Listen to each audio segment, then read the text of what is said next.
இருக்கிற இடத்துல கரங்களை தட்டி ஆமென். இது நம்மளுடைய வேலை. கர்த்தரை துதிக்க துதிக்க எல்லா பயமும் மாறுது. உங்க வாக்குத்தத்தங்களை ஞாபகப்படுத்துங்க. உங்களுக்கு ஆண்டு கொடுத்த வாக்குத்தத்தை நிறைவேற்றுவார்.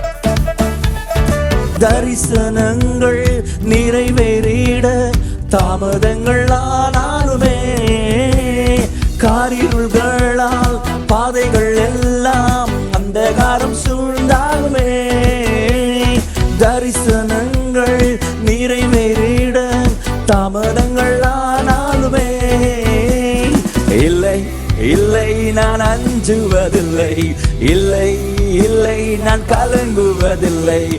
எல்ரோய் எல்ரோய் என்னையும் கண்டீரே, எப்படி நான் நன்றி சொல்வேன். உங்களை காண்கிற தேவன் எல்ரோய் எல்ரோய் என்னையும் கண்டீரே, எப்படி நான் நன்றி சொல். கரம் உயர்த்தி ஆண்டவருக்கு நன்றி சொல்லாமா? நன்றி நன்றி ஐயா.